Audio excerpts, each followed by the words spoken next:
The year was 1525, and the court of King Henry VIII was a place of whispers and shadows.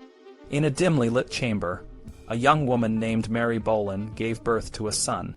The child, Henry Carey, was named after the king, a fact that would soon spark rumors and speculation. But the truth, if it ever came to light, would shake the very foundations of the Tudor dynasty. Mary Boleyn was no ordinary woman. She was the sister of Anne Boleyn, the woman who would later become Henry VIII's second wife and the mother of the future Queen Elizabeth I. Mary herself had been a lady-in-waiting to Queen Catherine of Aragon and had caught the eye of the king. Their affair, though brief, was intense and filled with passion, but it also came with a heavy price.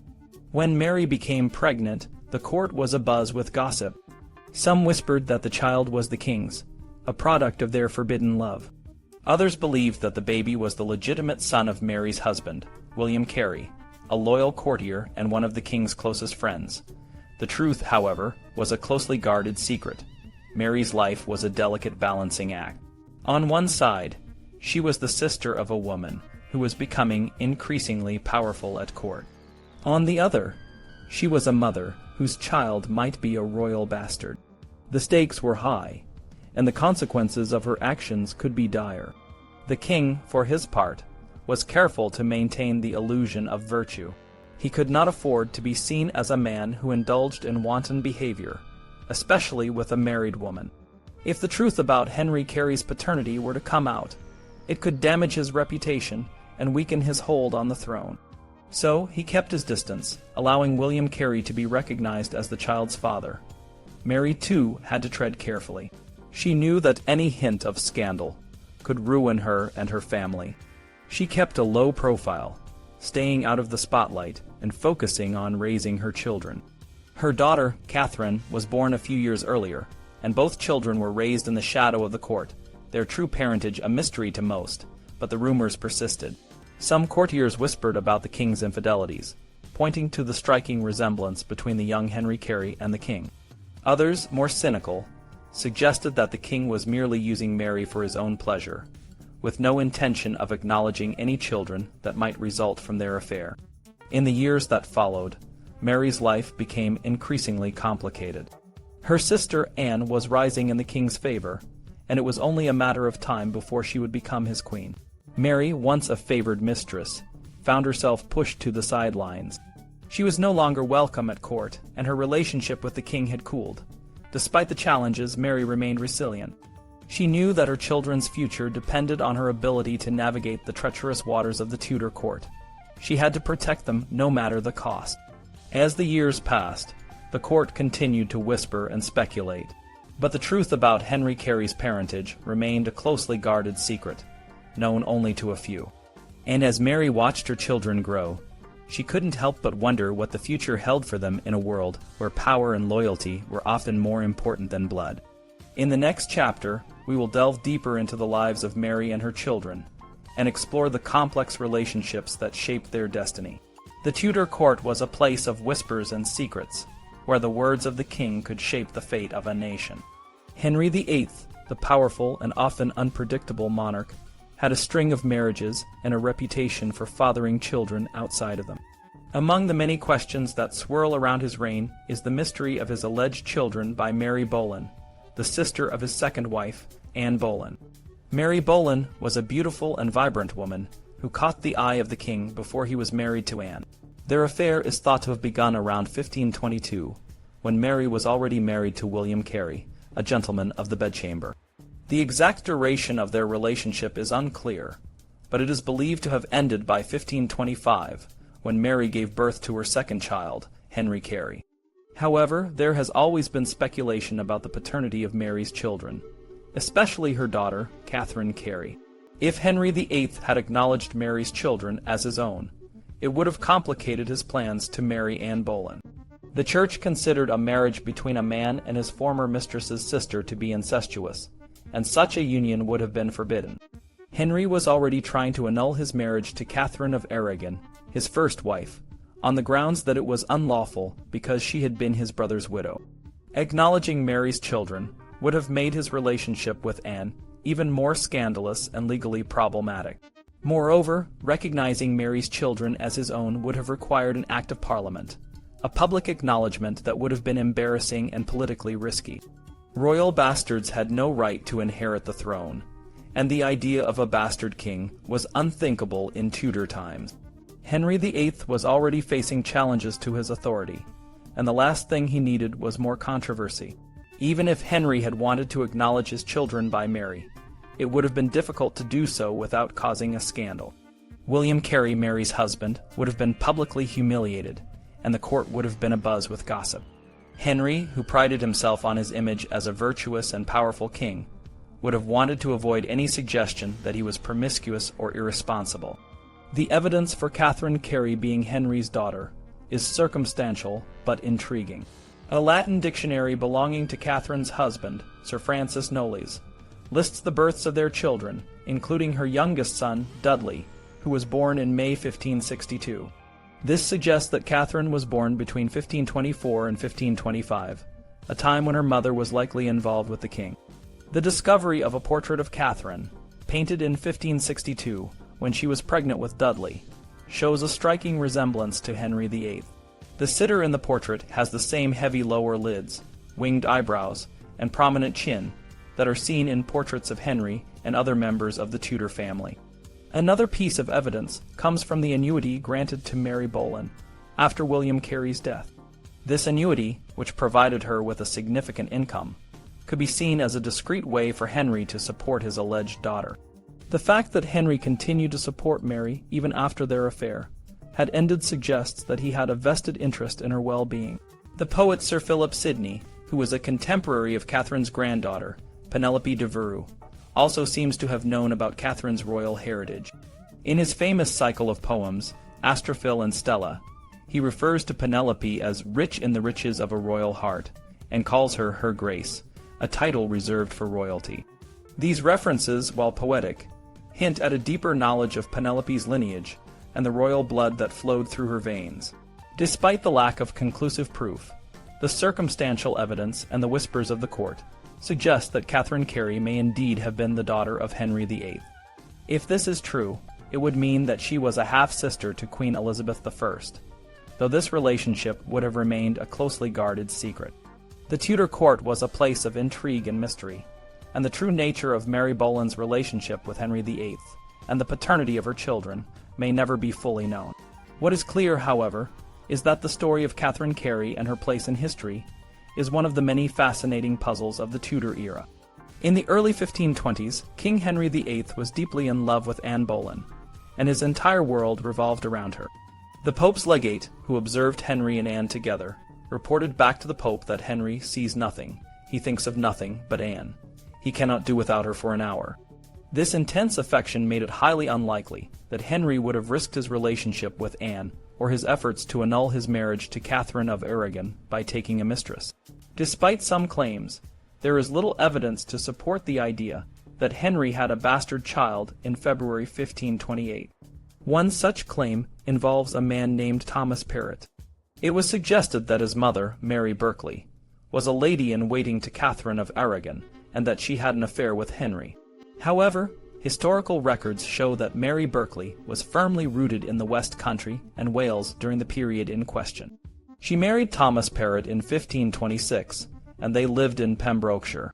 Henry only visited the West Country once, in 1535, by which time Thomas Perrott was already 7 years old. There is no evidence that Mary ever came to court, and the only proof of Thomas being Henry's son comes from Thomas's own boast, which he made to save his life. Thomas Perrott had a colorful and often turbulent career. He served under 3 Tudor monarchs, Edward VI, Mary I, and Elizabeth I. He was knighted by Edward VI, and was one of the bearers of Elizabeth's canopy at her coronation. Elizabeth rewarded him for his service, appointing him first Lord President of Munster, and later Lord Deputy of Ireland. However, his blunt manner and candid remarks often put him at odds with the Queen.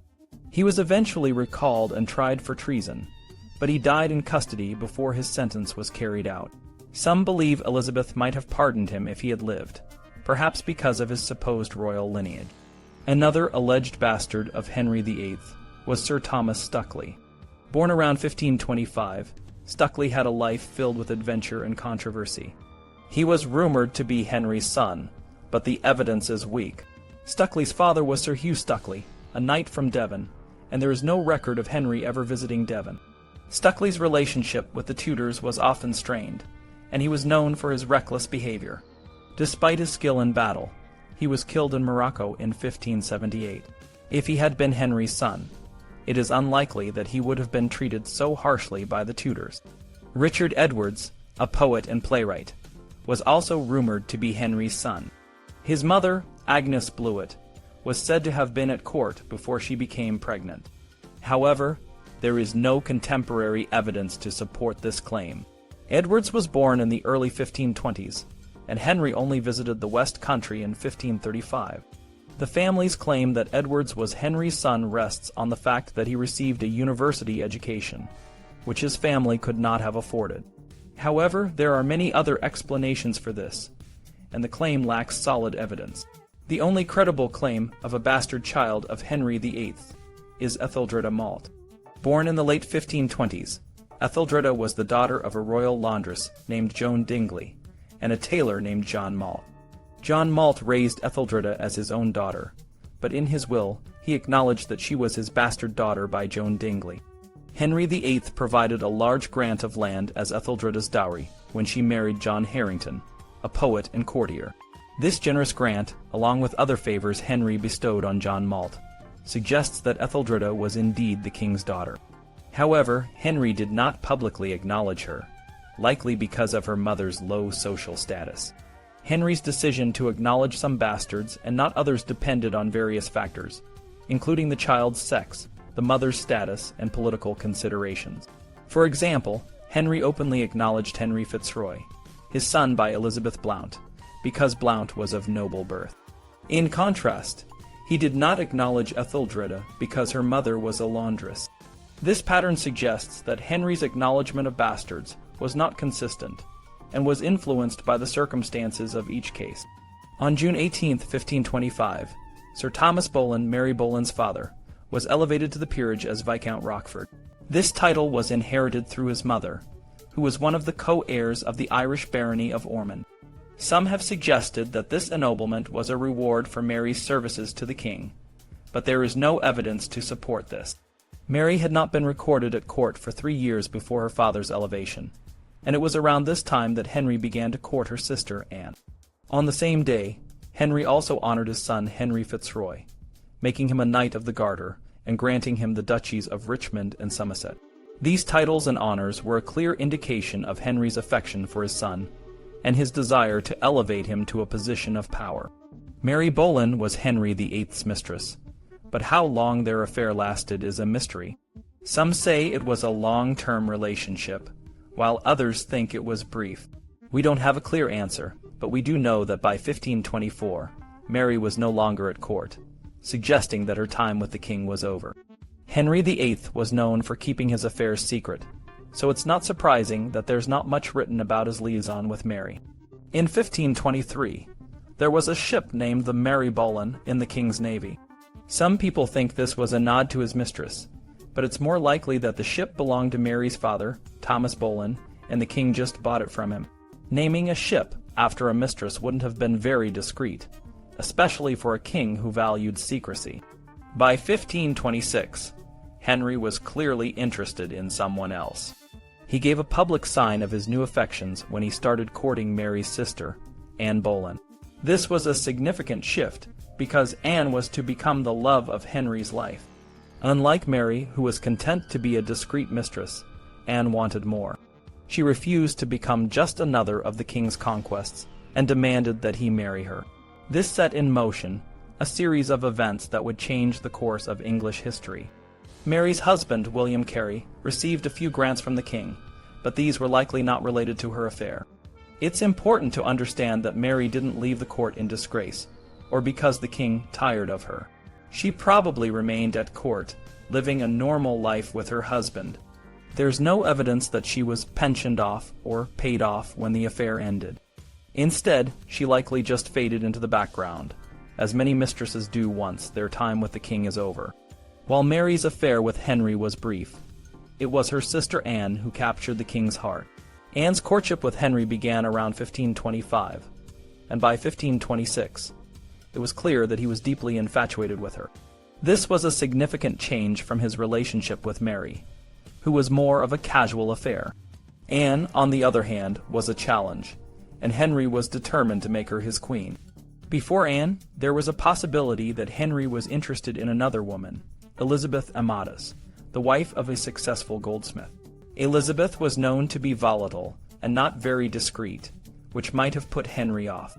She later claimed that the king had sent her gifts and tried to arrange meetings, but there's no solid evidence that they had an affair.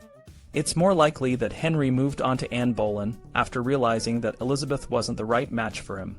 Mary's life continued on a different path. She had 2 children, and despite the end of her affair with the king, she remained part of the court. Her sister Anne's rise to power, however, would eventually overshadow her own story. While Anne became the focus of the court and the king's affections, Mary lived a quieter life far from the spotlight. Her affair with Henry VIII was just one chapter in her life, but it was a chapter that would be remembered for generations. The story of Henry VIII and his many affairs and marriages is a tale of love, lust, and ambition. One of the most intriguing figures in this drama is Mary Boleyn, the sister of Anne Boleyn, who became a queen.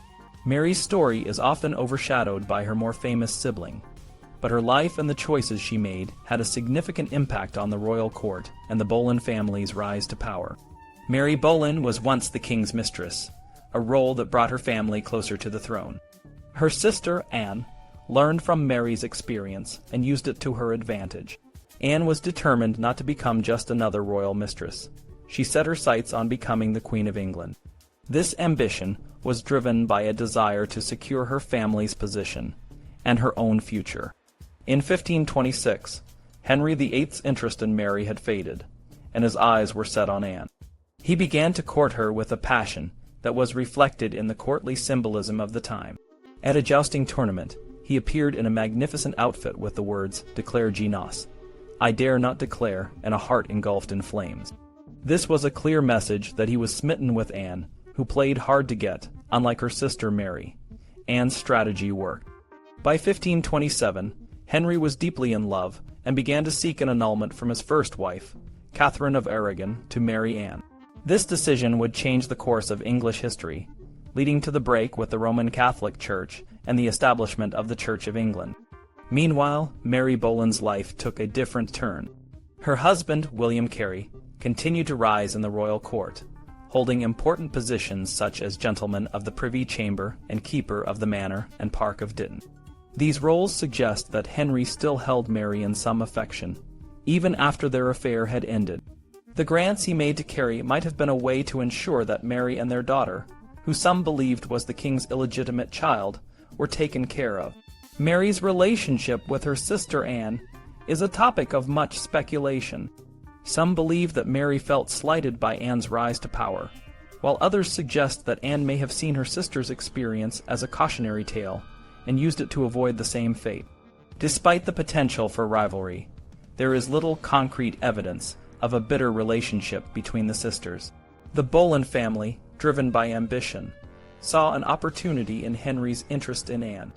They encouraged the relationship, hoping to secure their own positions and influence. Mary, however, may not have shared the same level of ambition. Her passive acceptance of her situation might have disappointed her family, who were focused on climbing the social ladder. In 1533, Anne Boleyn became the Queen of England, and Mary Boleyn's life remained largely in the shadows. She continued to live a quiet life, raising her children and occasionally appearing at court. Her story is a reminder that sometimes the quieter path can be just as significant, even if it is not as visible. Henry VIII's pursuit of Anne and his subsequent marriage to her had far-reaching consequences. It changed the religious landscape of England and altered the course of history. Mary Boleyn, though often forgotten, played a crucial role in this story. Her relationship with the king and her family's rise to power are a testament to the complex and often unpredictable nature of court life in the 16th century. In the end, the story of Mary Boleyn and her family is a tale of ambition, love, and the sometimes harsh realities of life at the English court. It is a story that continues to captivate and intrigue, reminding us of the human side of history.